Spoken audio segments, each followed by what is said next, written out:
Hello everyone, dear मित्रों में आपका बहुत स्वागत है। आपके रिस्पांस की वजह से मैं भी बहुत खुश हूँ कि आप मेरे चैनल्स को लाइक कर रहे हो और आपको मेरी हेल्प हो रही है। तो रिस्पांस के हिसाब से कमेंट सेक्शन में काफ़ी लोगों ने मुझे रिक्वेस्ट किया था कि मैम फाइनेंशियल अकाउंटिंग का कुछ सम करवा दीजिए। तो मैं ब्रांच अकाउंटिंग का सम लेके आई हूँ। लास्ट टाइम हम लोगों ने ब्रांच अकाउंटिंग का बेसिक देखा था कि किस तरीके से ब्रांच अकाउंटिंग बनाया जाता है, और उसके बाद मैंने एक सम भी करवा के आपको दिया था। अब ब्रांच अकाउंटिंग में हम लोग के सिर्फ ब्रांच अकाउंटिंग के साथ कुछ और चीज़ें भी ऐड होती है, जैसे कि डेप्टर्स अकाउंट हो गया, पेटी कैश अकाउंट हो गया, स्टॉक एडजस्टमेंट अकाउंट हो गया। तो आज हम लोग उसके साथ कुछ कैलकुलेशन करेंगे। उसके लिए मैंने आप ही के बुक में से एक सम उठा लिया है, जो कि क्वेश्चन नंबर 5। अगर आपके पास क्वेश्चन नंबर 5 नहीं होगा तो डोंट वरी, इंस्टाग्राम के पेज पे ये फोटो डाल दिया जाएगा, उसी के साथ साथ यूट्यूब में ये दिखाई दिया जाएगा। ओके, अब इसमें 5th में दिया हुआ है messrs Paras electrical of Rajkot has a branch at Ribda. Head office sends goods to Ribda branch at cost price. Branch sells the goods on cash and on credit. The head office meets all the expense except petty expense of branch and collects cash from the branch daily. From the following information of the branch for the year ended on 31st March 2011, prepare branch account and branch trading and P&L account. तो इस तरीके से हम लोग को यहाँ पे सारे एक्सपांस दिए हुए हैं। जो 1 अप्रैल के है वो आपके ओपनिंग एक्सपांस है, जो 31 मार्च के है वो आपके क्लोजिंग एक्सपांस है। अब मैंने ऑलरेडी यहाँ पे ब्रांच अकाउंटिंग और उसके कुछ रिलेटेड अकाउंट्स बना दिए हैं, आपको दिख ही रहा है। एक ब्रांच अकाउंट है, फिर डेप्टर्स अकाउंट है, पेटी कैश अकाउंट है, ट्रेडिंग और पीएनएल अकाउंट है। जो जो हम लोग को यहाँ पे ज़रूरत है उसकी हम लोग ने मैंने अकाउंट बना दिए। ओके, और उसके साथ साथ जो मैंने बताया थे कंपलसरी जो चीज़ें जहाँ जहाँ पे जाती वहाँ पे मैंने डाल के रखा हुआ है। ओपनिंग बैलेंस डाला है स्टॉक, कैश, पेटी कैश, फर्नीचर और डेप्टर का। क्लोजिंग बैलेंस डाला है वही सब चीज़ों का।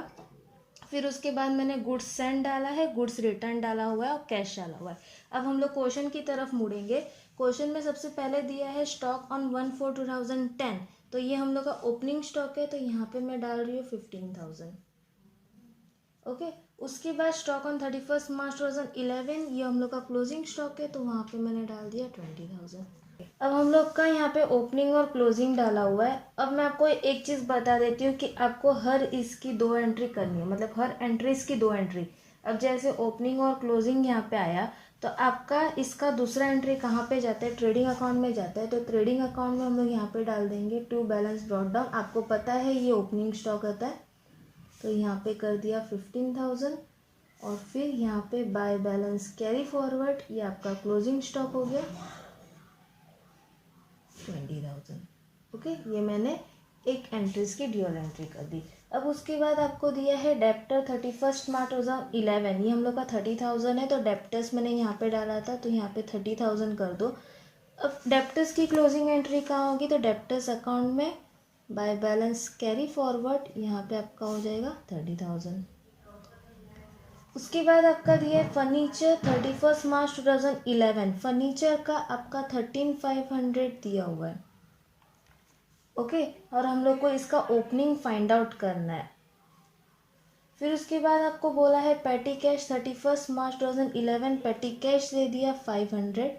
पेटी कैश कहाँ पे जाता है? तो पेटी कैश उसके क्लोजिंग में जाता है, यहाँ पे कर दिया by balance carry forward 500।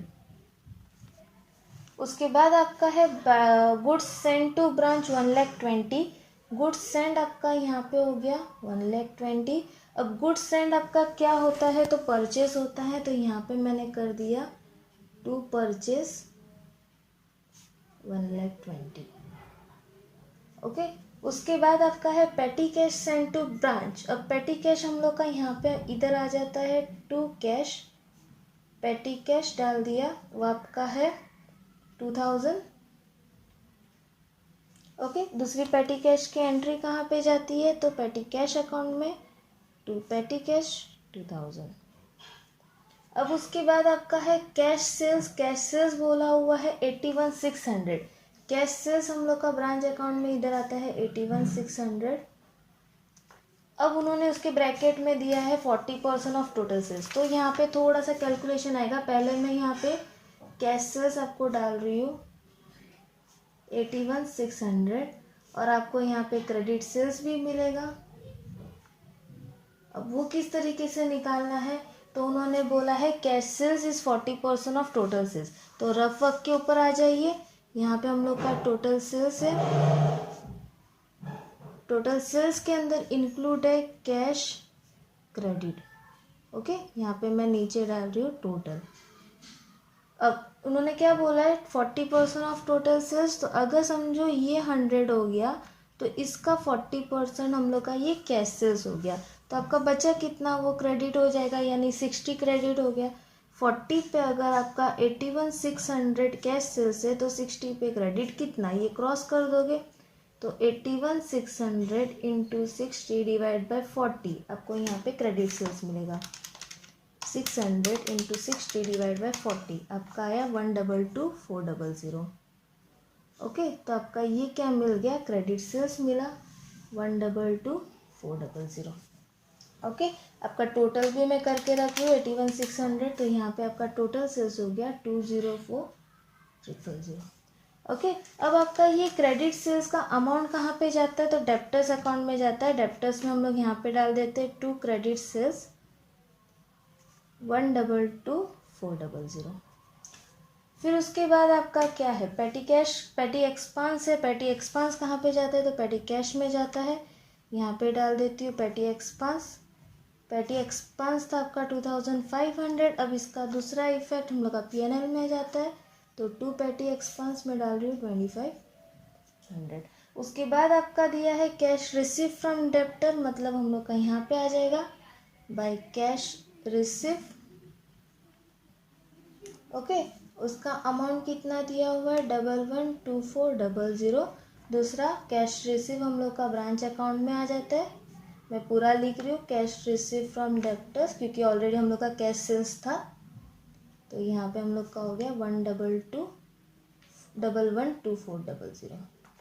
Okay, अब इसके बाद आपका दिया हुआ है गुड्स रिटर्न बाय डेप्टर और goods return by branch. Okay, तो आपका गुड्स रिटर्न बाय डेप्टर कहाँ पे आएगा, पहले तो यहाँ पे डेप्टर्स अकाउंट में आएगा बाय रिटर्न 4,000। दूसरा डेप्टर वाला रिटर्न जो रहता है वो हम लोग का सेल्स रिटर्न रहता है, तो मैं यहाँ पे आपका सेल्स रिटर्न माइनस कर रही हूँ 4,000, यानी यहाँ का टोटल आपका हो गया 2 लाख। ओके, उसके बाद उन्होंने बोला है गुड्स रिटर्न बाय ब्रांच 5,000। वो कहाँ पे आएगा, तो यहाँ पे मैंने गुड्स रिटर्न लिखा था, ये 5,000 हो गया। अब यहाँ से ये हम लोग का हो जाएगा परचेज रिटर्न, ये 5,000 आपको माइनस करना पड़ेगा। 1,20,000 में से 5,000 माइनस कर दिया तो आपका बैलेंस आ गया 11,15,000। ओके, उसके बाद आपका दिया हुआ है डिस्काउंट अलो टू डेप्टर 2,000। तो डिस्काउंट अलो कहाँ पे जाता है, डेप्टर अकाउंट में बाय डिस्काउंट अलो 2,000। दूसरा डिस्काउंट अलो आपको पता है PNL में जाता है, तो 2 डिस्काउंट अलो 2,000। उसके बाद आपका है bad debt return of, bad debt भी आपका इसी के अंदर आएगा बाय BD 4,000। और दूसरा BD आपका PNL में चला जाएगा 2 BD 4,000। इस तरीके से हर एंट्रीज की 2 एंट्री हम लोग को करनी है। उसके बाद उन्होंने एक्सपांस दिया, तो यहाँ पे ब्रांच अकाउंटिंग में 2 कैश ब्रैकेट में एक्सपांस कर दो। एक्सपांस आपका दिया है salary and wages, rent and rates और अदर एक्सपांस। ठीक है, तो यहाँ पे आपका 15,000, 10,000 और 5,000, इसका टोटल आपका हो गया 30,000। अब ये सारे एक्सपांस जो है PNL एक्सपांस है, तो PNL अकाउंट में कर दो 2 एक्सपांस, यही डाल दो। सैलरी डायरेक्टली बाहर पुटअप कर दोगे तो भी चलेगा 15,000। रेंट आपका था 10,000। फिर उसके बाद आपका अदर एक्सपांस था 5,000। ओके, अब आपको काम क्या करना है, अब आपके सारे ओपनिंग बैलेंस बचे हुए, कैश नहीं था, कैश को निकाल दो। ओके, आपको पेटी कैश का ओपनिंग निकालना है, फर्नीचर का ओपनिंग निकालना है और डेप्टर्स का ओपनिंग निकालना है। किस तरीके से निकालोगे, ओके, पहले पेटी कैश का ओपनिंग करते। आपके यहाँ पे पेटी कैश अकाउंट दिख रहा है। यहाँ पे मैंने जब स्टार्टिंग में करवाया था तो आपको बोला था यहाँ पे ये 4 एंट्री आती गिनी चुनी, तो इसको आप क्लोज कर दो। इसका टोटल हो जाएगा 3,000, उसमें से ये 2,000 को माइनस कर दिया, तो यहाँ पे टोटल आपका 1,000 बचेगा। यहाँ पे डाल दो, पेटी कैश का ओपनिंग हो जाएगा 1,000। ओके, अब फिर है हम लोग का फर्नीचर। अब फर्नीचर कैसे निकालेंगे, तो उन्होंने बोला फर्नीचर इज डेप्रिशिएटेड बाय 10%। ठीक है, तो फर्नीचर का कैलकुलेशन 100 में से 10% माइनस कर दिया तो बचा 90। 90 पे आपको क्लोजिंग बैलेंस कितना दिया था, बुक में दिया था 13,500। तो 100 पे कितना, यहाँ पे आपका हो जाएगा 13,500 मल्टीप्लाई बाय 100 डिवाइड बाय 90। ये आपका बैलेंस हो जाएगा 15,000। ओके, तो यहाँ पे ओपनिंग बैलेंस आपका हो गया 15,000 और इनका डिफरेंस जो होगा वो 1,500 है, वो आपका क्या हो जाएगा, डेप्रिसिएशन। यहाँ पे 2 डेप्रिसिएशन कर दिया 1,500। ओके, उसके बाद आपको क्लोज करना है अभी डेप्टर। अब डेप्टर को क्लोज करो तो डेप्टर में यही आपका बचा है, टू बैलेंस ब्रॉट डाउन। इसको क्लोज करने जा रही हूँ। क्रेडिट का टोटल 112400,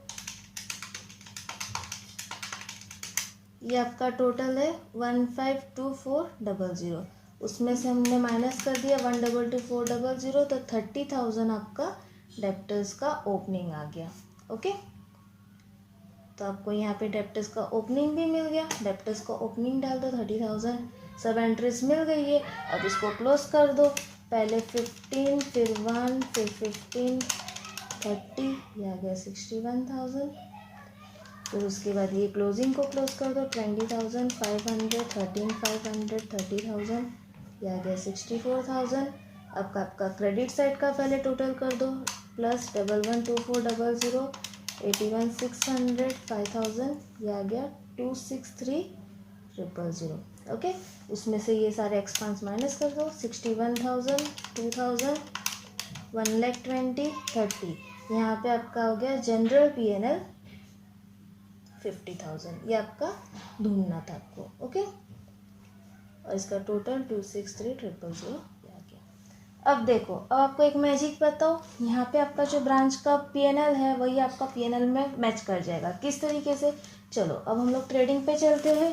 ट्रेडिंग में आपका क्रेडिट साइड का था 2,20,000, यानी ये आपका आ गया 2,20,000। दूसरे साइड का था 15,115,000 माइनस 2,20,000, तो आपका यहाँ पे आ गया 2 ग्रॉस प्रॉफिट 90,000। ओके, अब ये ग्रॉस प्रॉफिट हम लोगों ने यहाँ पे ट्रांसफ़र कर दिया 90,000 का। अब डेबिट साइड का टोटल करो, 1,500, 4,000, 2,000, 2,500, 15,000, 10,000, 5,000, 40,000 आया। उसमें से 90,000 को माइनस कर दिया, आया टोटल। तो आपका ये जो है वो नेट प्रॉफिट हो गया 50,000 का। ओके, अब इस तरीके से अगर आप सम करोगे तो आपको ये भी पता चल जाएगा कि आपने जो सोल्यूशन किया है वो करेक्ट है कि नहीं। क्यों, क्योंकि आपका नेट प्रॉफिट जो है वो जनरल PNL के साथ एग्जैक्ट मैच करेगा। अगर मैच नहीं किया इसका मतलब आपका वहाँ पे कुछ ना कुछ गड़बड़ हो रहा है। तो आपको अगर इस तरीके के और कुछ सम चाहिए, अभी ये मैंने सम करवाया है वो नॉर्मल डेप्टर्स अकाउंट के साथ करवाया है। आप टेक्स्ट में और भी कुछ सम है आप ट्राई कर सकते हो, डेफिनेटली आपका होगा। अब आगे और हम लोग IP प्राइस के बारे में बाद में देखें।